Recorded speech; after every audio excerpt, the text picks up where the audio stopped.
Hello, watchers and listeners, and welcome to another episode of Northern Lights Books Author Interview Plunge. Today's author is Greg Hickey. Greg is a former international professional baseball player and currently works for the Illinois State Police as a forensic scientist specializing in firearms. In addition, he's an endurance athlete and an award-winning screenwriter. Greg's two current books are the dystopian fiction novel Our Dried Voices, which was a finalist for Forward Review's Indies Science Fiction Book of the Year award. His second novel, a literary choose-your-own adventure called The Friar's Lantern, was published in October 2017. Interested readers can start reading both novels for free on his website, which we'll have links to on ours. Greg lives in Chicago with his wife, Lindsay. Here's an excerpt from one of Greg's current works in progress, Parabellum. The sun hid behind the lakeshore high-rises as they returned to the beach, casting thick bars of light and shadow across the sand, intersected by the spotlights of news crews and the flashing blues and reds from squad cars perched on Lakeshore Drive or nestled in the grass of the park above the beach. Down below, livor mortis had set in, blood had pooled, eyes had gone white or crimson.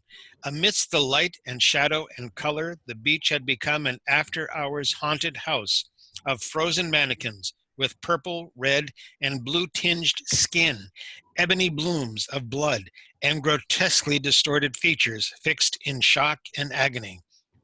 "Were you any good at the games otherwise?" he asked. I have no idea who he is or what's going on, but that's a great line to stop that phrasing with. Listeners and watchers, please welcome Greg Hickey. Yay, Greg! Thank Greg, you very much. how are you tonight? I'm wonderful, thanks. How are you? Very good, thank you. Thank you for taking part in this. We really appreciate it. If it's okay with you, I'm going to get right into the questions. Please do. Very good. Okay, Greg, we talked previously. You've played competitive team sports since high school. You've been an international baseball team. You're an endurance athlete. Do sports ever play a role in your writing? They do. Less so in my first novel, which was a dystopian fiction set in the future. So there wasn't, I didn't think there would be baseball in the future, so that didn't really play a role. But there was a lot of description of physical movement and how bodies moved and how movement became important to these people, even in the future, even when they didn't have physical practices or sports. And then it's definitely started to creep in a little bit more around the edges of my current project. So in The Friar's Lantern, there's a whole scene where the characters discuss baseball, and baseball, as some listeners may know, is a very superstitious game. So whether you're a player or a fan, there's always there's certain unwritten rules about what you should and shouldn't do. You're not supposed to step on the foul lines when you go on and off the field. Hitters and pitchers have certain routines, and then fans themselves will have certain routines when they're watching games. And it's kind of this funny thing to think that, you know, as a fan, what you're wearing or where you're sitting on the couch somehow impacts the outcome of these players, perhaps thousands of miles away. So it has started to creep in a little bit more, and because I'm, you know, it's been a big part of my life and I'm so familiar with it, it's almost hard to keep it out of my writing altogether. I understand. And that superstition, sometimes that can be like a quantum reality thing. So Yeah. okay, your day job is with the Illinois State Police as a crime lab forensic scientist, and you specialize in firearms. So aside from that scene from Parabellum that I read, is there a lot of shooting and firearms in your writing? Again, more so in the latter two books. So one of the big story threads of my second novel, The Friar's Lantern, is a murder. And it occurs when the husband of this woman witnesses her murder by a shooting. A week later, encounters the murderer, happens to disarm him while he's holding up a woman at gunpoint, gets a hold of the gun, and then shoots his wife's killer. So a lot of that, obviously, is a shooting crime, and a lot of the rest of the story is the reader is sort of the protagonist in the book and is sitting on a jury and has to decide this guy's fate, who's, accused of murdering his wife's killer. And then Parabellum is, as you started to read, is a story about a mass shooting incident, a fictional mass shooting incident that occurs in my hometown of Chicago. So there's obviously a lot of shooting in there, a lot of talk about guns and the sort of gun culture of America. Well, I did notice in reading Parabellum, the excerpt that you sent me, Lakeshore Drive, et cetera, et cetera. I'm familiar enough with Chicago to be aware of those backgrounds and that scenery. Parabellum takes place in Chicago, but does the other two don't? No. Well, Our Dried Voices definitely does not. It takes place on a fictional planet, light years away from Earth. The Friar's Lantern, I tried to make sort of universal. So some scenes in there, actually, the courthouse that I'm describing is the main criminal courthouse in Chicago, but I've set it up so that it could take place pretty much anywhere, probably anywhere in America at the very least, so that the reader can kind of put their own spin on the story. Very good. In your role as a crime lab forensic scientist, you've been asked to give expert testimony in court, and you've been prepared by attorneys on what to say in the courtroom make your case. Is there any courtroom drama in your stories? There's got to be a lot of arguments. I mean, in Our Dried Voices, there's got to be a lot of angst in those things. Sure. There's no courtroom scenes in Our Dried Voices, but like I said, there's a big courtroom scene or several courtroom scenes in The Friar's Lantern. At one point, I put in testimony of a forensic scientist, which looked very much like how I would testify. When I go to court, I eventually cut out that scene because it didn't really add to the story. It was more of me just kind of showing off my knowledge and expertise. Didn't really forward the case for either side in this instance. So, well, sometimes you just got to drop yourself in the middle of the story. Right, exactly. There's me, okay. But a lot of my experience, testifying in court and having a little bit of an idea of how a criminal trial works really helped me write those scenes for The Friar's Lantern. Excellent. When you were in college, you studied philosophy. Yes. So forget the question that I actually wrote down here. How does one go from philosophy to being a firearms expert? Yeah, that's a good question. I'm waiting for the day that an attorney asks me that in court and tries to trip me up and say, what the heck do you know about firearms? You studied philosophy in college. So I chose philosophy because I enjoyed the classes that I took when I first got to college. And I liked science, but at the same time, I didn't love the sort of background science courses enough to be a chemistry major or a biology major or something like that. I really liked the forensic aspect, which is sort of a very concrete, practical application of science. So that was kind of always in the back of my mind, and I took, enough science courses to eventually get into a graduate program for forensic science. But I just decided to major in philosophy because that was more enjoyable to me. Being a philosophy major also meant that I had fewer credits that were required to earn that major. I didn't have to take as many lab classes. So that freed me up for baseball and also freed me up to study abroad, which I did in South Africa. And that's where I first hooked up with one of the teams that I played with internationally after I graduated from college.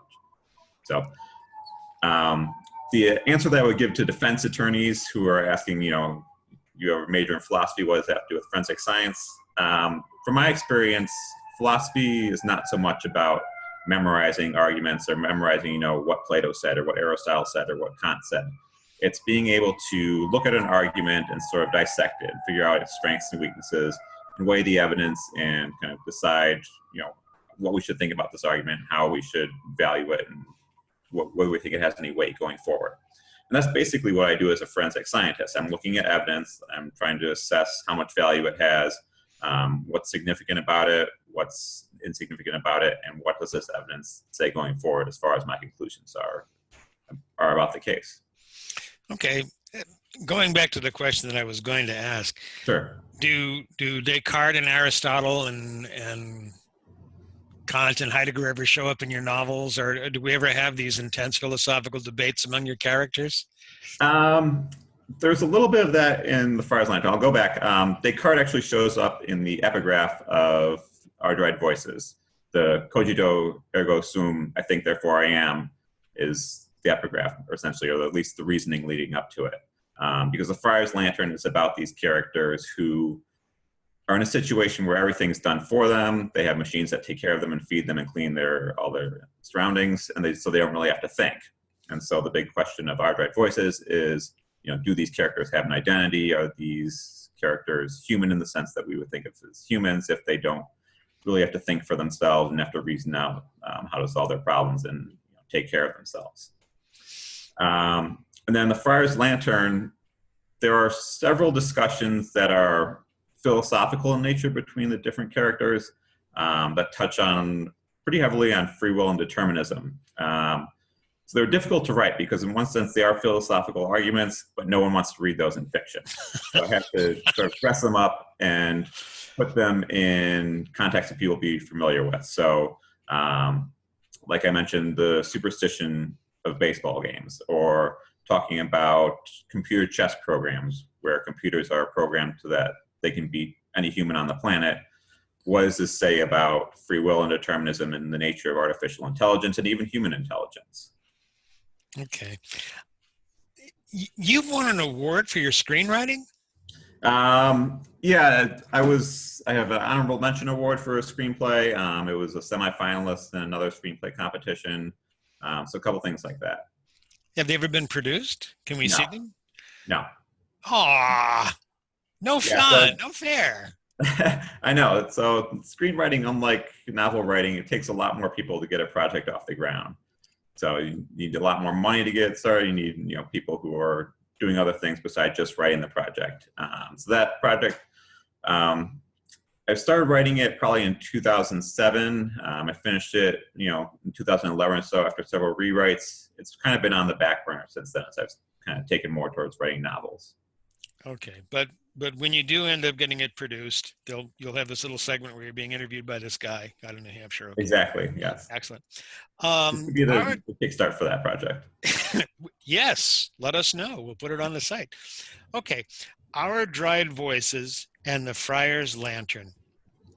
I'm going to start with The Friar's Lantern. That is a literary choose-your-own-adventure, which is totally new to me. I'd never heard anything like that. Can you explain what a literary choose-your-own-adventure is? Sure. So listeners will probably be familiar with the concept of a choose-your-own-adventure book, especially if they're about my age and they grew up in the 80s or 90s. The books were pretty popular then. There was a whole series of choose-your-own-adventure books. They were intended more for children, or at least young adults and tweens. But they were things like, you're on this spaceship traveling through outer space. Do you want to go to Mars? Do you want to go to Venus? If you go to Mars, you encounter a Martian. What do you do next? And so forth. And so the reader would have to pick, what they want to do. And it says, if you choose to go to Mars, turn to page 87. If you choose to go to Venus, turn to page 89. And the reader flips the corresponding page and finds out what happens.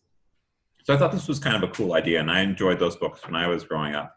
And at the time when I came up with the idea for a novel, I didn't really know of anyone who had extended this format into like a full-length novel intended for adults. In fact, there are people who have done this before me, so I wasn't the first. But I wanted to also use this format for Choose Your Own Adventure in a way that hadn't been done before, at least to my knowledge, and in a way where the content of the book would fit nicely with the structure. So in a Choose Your Own Adventure novel, it looks like the reader has these different options. They get to decide how the story turns out. But we know that's not really the case because the author has written all the endings, and so all the endings are chosen by the author. So I thought, this would be a perfect opportunity to write a story about choice itself. So The Friar's Lantern really is about choice. It's about the debate between free will and determinism. Do humans actually rationally deliberate and choose among various options, or are all these options laid out and they're just a product of a person's environment, their genetics, everything that's happened in the universe up to this point, and the person doesn't actually get to choose. They may think that they do, but the option that they end up going with has been determined by these factors. So you're a closet Calvinist, actually. Right. So there is a Calvinism theme in the Friar's Lantern. Yeah. Okay, very good.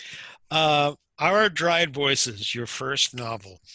It's a dystopian novel, but it's based on the idea that all the world's problems have been solved, which that's a kind of interesting dystopia. We have no more problems. Everything's great. So explain that one to me.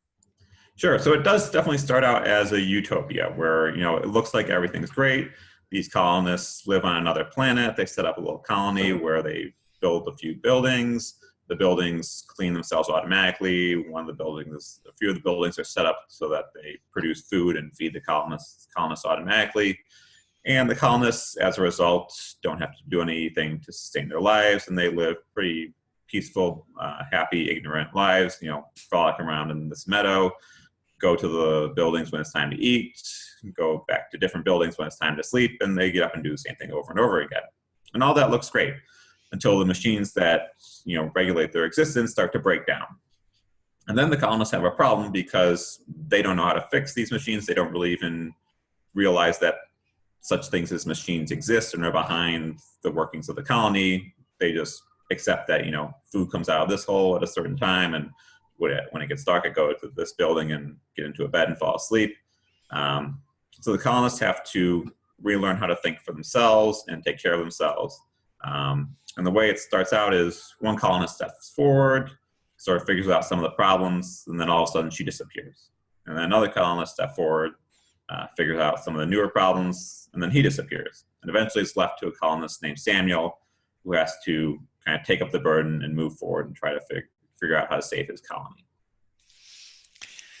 So that choice, free will, predestination, that really that's a big question in your stuff, actually. Yeah, I mean, it's definitely a little bit there in Our Dried Voices, and then it really comes to fruition in the Friar's Lantern. Okay, good enough. Your current work in progress is Parabellum, and I think you just said it's about a serial murderer in Chicago? Yeah, really more about a single mass shooting incident. So a single mass shooting. Okay. Yeah. Well, don't tell us any more spoilers. Okay. But what is it about? And can I still come to Chicago? And when will it be out? When will it be available? That's $1 million question. So that scene that you read at the beginning of the interview is the opening scene of the novel, at least as far as I've had it structured now. So that's the aftermath of this mass shooting incident, which I've set up at a beach in Chicago. Again, a fictional mass shooting, so I think you're still relatively safe coming to Chicago despite our normal high crime rate. Said by a forensic scientist, right? So the Illinois State Police. Okay. Yes, I have good job security, unfortunately. Okay. But anyway, so the mass shooting occurs at the beginning of the book, and then the story flashes back to the previous year and follows these 4 characters in the year leading up to the mass shooting and looks at how and why each one of them might be involved in the attack. Sounds fascinating. Your books are, you didn't tell me when it's going to be out. Yes, I'm hoping to have it published in 2020, and I could have a book published every 3 years. We'll see if I can hit that target. Very good. Your books are published through a traditional publisher, Black Rose Writing. Did you explore self-publishing before going with Black Rose? How's it working out for you? Are they the ones who are going to be doing Parabellum? Yes, so my first novel, Our Dried Voices, was actually published by a company called Scribe Publishing Company. And just as I was about to hand in my manuscript for the Friar's Lantern to Scribe, they decided that they were going to shift focus and publish mostly nonfiction books. So I no longer fit their profile for authors. So then I had to begin a search for a publisher all over again, eventually settled on Black Rose Writing. Actually, in both instances, before I signed with Scribe and before I signed with Black Rose Writing, I was very close to self-publishing my books. And it was literally like I was about to upload onto Amazon Kindle, and then all of a sudden I got this contract offer from Scribe and then for Black Rose Writing. So I don't have any experience with self-publishing. I've been close a couple of times, but it hasn't happened yet. It's not something that I'm necessarily opposed to, but I just happen to have publishers come forward at the last instant and make me a good offer. As far as Black Rose writing, I have no complaints so far. I guess it's pretty early in the process. So, I've been happy with what they did with my book, and I would definitely consider submitting Parabellum to them once I finish it. Okay, you look forward to it. Do you do your own marketing, or is that handled by Black Rose? A little bit of both. So I think it's not, as an author, I don't think you want to turn everything over to the publisher and just be completely anonymous and, sit back at home and wait for the royalty checks to come rolling in. I think you need to have some sort of presence. But yeah, it would be nice, wouldn't it? Yes. You need to have some sort of presence, and that can be different depending on what the author is comfortable with. For me, I like to connect with my fans through email, so I'll send out, bi-weekly emails to people on my email list. That's a good way for them to kind of know what I'm up to, the latest stuff I'm writing on my blogs, where I'm at with each of my book projects. So I do some of my own marketing, and some of it's done by Black Rose Writing on their end. Okay. You're a young man. You're a performance athlete. You're an endurance athlete, figure, and all that kind of good stuff. When in your young life did you decide you wanted to be a writer? I mean, definitely at some point in college, and I graduated from college in 2008. It was something I had always enjoyed doing for a while. I remember distinctly when I was in middle school, one summer between middle school years, I decided I was going to write a novel, and I was going to do it that summer. I was going to take a short story that I had written for a class in middle school and turn it into a novel, no problem, get knocked out in those 3 months or whatever. It didn't go very well. I quickly realized that I would much rather be outside playing with my friends all summer long than sitting in my family's basement typing away at our old Macintosh. So that novel never came to fruition, but it was something I enjoyed doing. When I was in high school, I took my first creative writing class, really enjoyed that. And then when I was in college, I continued to sort of write on the side. First with the screenplay, I came up with the ideas for Our Dried Voices and for the Friar's Lantern while I was in college, and eventually turned them into novels afterward. Okay. Your first book, Our Dried Voices, how did you celebrate the publication? You must have celebrated. You got a Magnum sitting behind you that's uncorked, right. So you must have celebrated. It was actually for my wife's 30th birthday. She loves champagne, so we got a couple of large bottles of champagne and went out for dinner with some friends. And happy birthday! Yes, so she really enjoyed that. No, so for my first novel, and actually for the second novel, I did book signings, and then after the book signings, I just went out for dinner with some friends. So it was a good way to kind of have everyone together, celebrate the launch of my book, share my book with my friends and some other people who happened to be in the bookstore, and then go out to dinner and celebrate with my friends. Wow. You're the man, just all the way. Okay, good, fine. Do you find writing a challenging thing to do, or do books flow out of you quickly and easily? Sometimes they flow out of me quickly and easily. I always find rewriting a challenging thing to do. So especially I can talk most about my recent experience with Parabellum, because that's the last thing I've written. The writing itself, the first draft, wasn't too bad. There were times when that material really flowed. And what I try to do with Parabellum is to write whatever scene happened to be sort of on the tip of my tongue or the top of my mind. So I'd write that scene as far as I could. If I ran out of things to say, I would leave it aside, move to the next scene, write as much as I could in the next scene. And then sort of to round out that first draft, I would just go back to the scenes that were incomplete and finish them off. So the writing of the first draft came pretty easily. But when I got to the rewriting stage, I obviously had all these unconnected scenes. I had to put them all together and then figure out, I'm still figuring out, still in this process, figuring out what needs to be deleted, where these characters are actually going over the course of the story.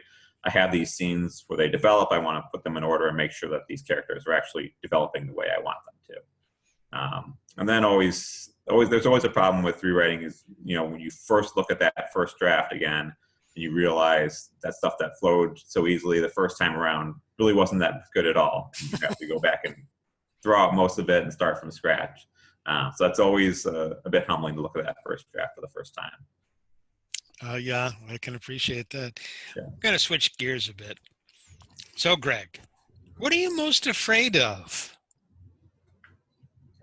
Oh, it's a good question. I'm afraid of heights, and I don't know if fear is the right word. I don't like needles, so it's a good thing that I'm not a diabetic or a heroin addict. Wouldn't get very far in life with that. But I think those are my two biggest fears or angst. Okay, so if there was a very high needle, that would be like... Yes, that would be the worst. It would be all over with. Okay. What do you like best about yourself and least about yourself? I think what I like best about myself is that I'm fairly good at following routine and being persistent. So I've, settled into this routine, I guess is a good word, where I'm able to write and, compete as an endurance athlete on an amateur level, and have another day job, and kind of take care of all these things, and pretty good at pushing through obstacles when they come up. So that would be what I like most about myself. I think it's probably the quality that's helped me get to this point. As far as what I like least about myself, I think along the same lines, I'm often resistant to change. I think that I can sort of push through, whatever's going on, and whenever I get to a challenge, I just work harder or do more and not, look for a different approach or try something new or take advice from somebody else. So, it's two sides of the same coin. On one hand, it's got me a long way. The other times, it's probably made me do more work than I should have. I'm there with you on that. What do you consider your greatest accomplishment?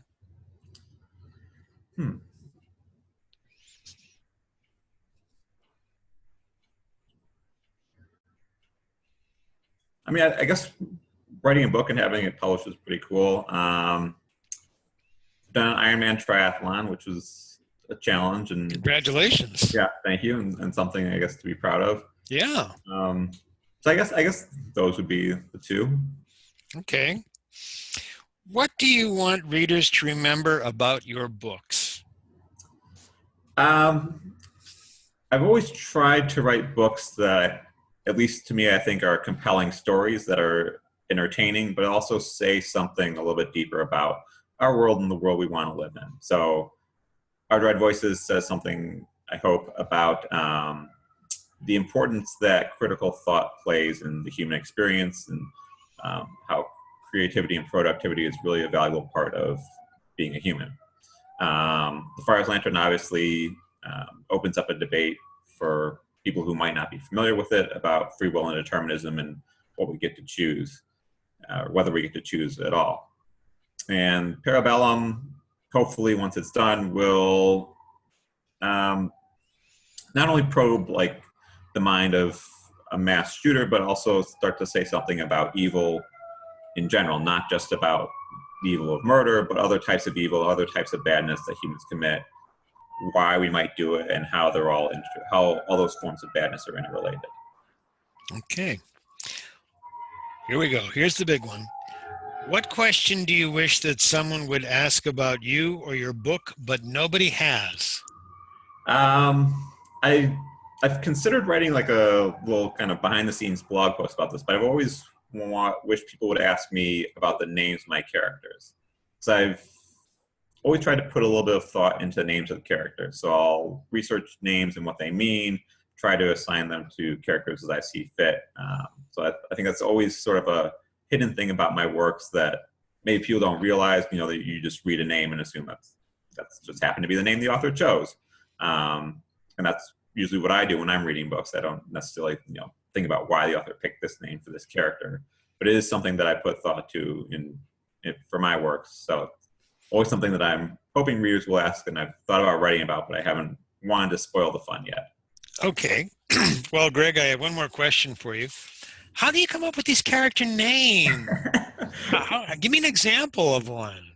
So I think the one that jumps out at me first is the character in the Friar's Lantern who's accused of killing his wife, or killing his wife's murderer. Sorry, not his wife. Slight difference. It's a very different story. Yeah. His name is Dr. David Solon. So David, common name, Solon, Solon. And those names describe his character as, David the Jewish king, being this very wise, powerful, honest king, and Solon having that same connotation of being wisdom, and sort of straightforward and honest and having integrity. And he's this character who, is a very upright, honest, intelligent man. He's a university professor, never been in any trouble with the law. Generally seems to be a good, upstanding member of society. And all of a sudden, he's on trial for murder, for killing a man, albeit his wife's murderer, but killing him a week after the murder. So jurors and readers will have to decide, is this guy as good as we think he is, or is he someone who has decided he's going to take the law into his own hands, and is he a threat to society in that regard? Dr. David Solon. Yes. Okay, very good. Greg, that rounds it out, unless you have something more you'd like to add. No, I think we've covered a lot. I Okay, appreciate it. Well, I do my best. Greg Hickey, author of Our Dried Voices, The Friar's Lantern, soon, 2020, I think you said, Parabellum. Hopefully. You'll find links to his books on our site and to his various social presence in his site as well. Mr. Hickey, I'm not going to say Mr. Solon, but Dr. Solon, but Mr. Hickey, thank you so much for taking part in this, and I truly appreciate it. This has been a very enjoyable time. Sometime we will have to get together in Chicago when there's no mass shootings and crack open a bottle of excellent champagne for Lindsay, your wife, because I know she enjoys it. Yes, thank you very much. It's been wonderful talking to you. My pleasure. Have a good evening, sir. Take care. Thank you. Same to you. Bye-bye. Bye.